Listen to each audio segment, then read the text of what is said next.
হোটেলে খাইতে বসে যদি দেখেন একই টেবিলে আপনার সামনে কেউ ডাল আর ভাজি দিয়ে ভাত খাইতেছে, তাদের সামনে আপনি গোস্ত দিয়ে ভাত খাইতেছেন, তাহলে বিষয়টা আপনার কেমন লাগবে?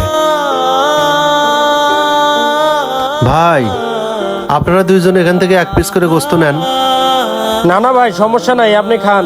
ভাই, তাহলে আপনি এক পিস নেন। না না ভাই, সমস্যা নাই, আমরা এগুলো দিয়েই খাইতে পারবো। ভাই, আপনারা শুধু শুধু ডাল আর ভাজি দিয়ে ভাত খাইতেছেন। ভাই, এক টেবিলে বসে খাইতেছি, এটা দেখতেও তো অনেক খারাপ লাগে। নেন না ভাই, এক পিস করে উঠাইয়া। ভাই, ডাল আর ভাজি দিয়ে আমাদের খাওয়ার অভ্যাস আছে। আপনি গরুর গোস্ত দিয়ে খাচ্ছেন, গরুর গোস্ত দিয়ে খান। ভাই, আমরা ডাল আর ভাজি দিয়েই খাইতে পারবো। ভাই, তাহলে আপনি এক পিস উঠাইয়া নেন। না না ভাই, সমস্যা নাই, আমরা তো আমাদের মতো খাইতেছি, আপনি আপনার মতো খান না।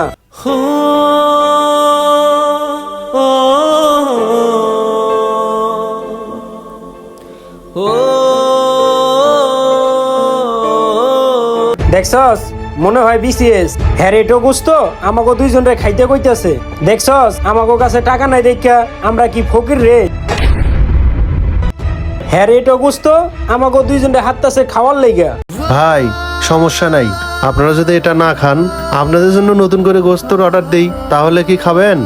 আপনার গোস্ত অর্ডার দিয়া আপনি খান, আর এইসব ধান্দাবাজি আমাদের দুইজনের সাথে চলবে না। আর শোনেন, আমাদের দুইজনের পকেটে টাকা না থাকলে কি হবে? আমরা এরকম ধান্দাবাজরে ভালো করেই চিনি। আপনি হলেন অপরিচিত মানুষ, আপনি অপরিচিত মানুষ হয়ে আমাদেরকে গোস্ত খাইতে বলতেছেন? আপনারা আমাকে নিয়ে যে মন্তব্য করতেছেন, একবারও কি ভাবছেন এই মন্তব্য পাওয়ার যোগ্য আমি কিনা? একটা মানুষ কতটা মানবিক হলে তার নিজের ভাগের গোস্ত আরেকজনকে খাইতে বলে? আর দেখেন, আজকে যদি আমার জায়গায় আপনার বড় ভাই থাকতো, তাহলে কি তাকে আপনারা এভাবে অপমান করতে পারতেন? ভাই, আপনাদের পকেটে টাকা নাই বইলা আমি কিন্তু আপনাদেরকে এভাবে অপমান করতে চাইনি। দেখেন ভাই, এমনও সময় আছে পকেটে টাকা থাকে না, 50 টাকা খাবারেরও বিল দেওয়ার সামর্থ্য থাকে না, তখন ভাই আপনারা ডাল আর ভাজি দিয়ে ভাত খাইতেছেন না? এমনই খাওয়া লাগে।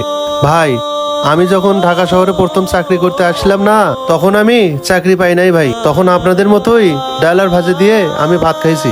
তখন আমার সামনে অনেকেই গরুর গোস্ত দিয়ে ভাত খাইছে, তখন থেকেই আমার নিজের ভিতরে কিছু অনুভব করতে পারলাম।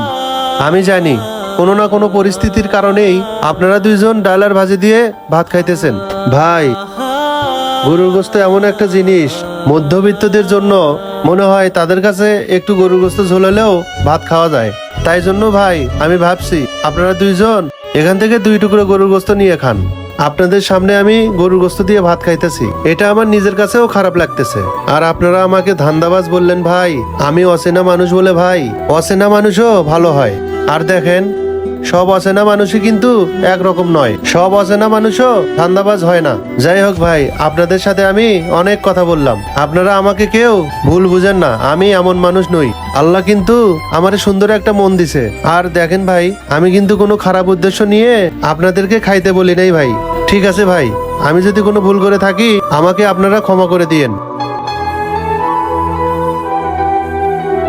ঠিক আছে ভাই, তাহলে ওখান থেকে আমাদেরকে গোস্ত দেন, আমরা দুইজন আপনার সাথে খাই। সত্যি ভাই, গোস্ত নিবেন? তাহলে নেন। কিছু কিছু অপরিচিত মানুষও আছে, মাঝে মাঝে পরিচিত হয়ে যায়, কিন্তু সেই মানুষকে চিনতে হলে সুন্দর একটি মনের প্রয়োজন হয়। আর হ্যাঁ, সব অপরিচিত মানুষ ধান্দাবাজ হয় না, চিটার হয় না। আমাদের গল্পটি সম্পূর্ণ দেখার জন্য আপনাদেরকে অসংখ্য অসংখ্য ধন্যবাদ। সবাই ভালো থাকবেন, সুস্থ থাকবেন।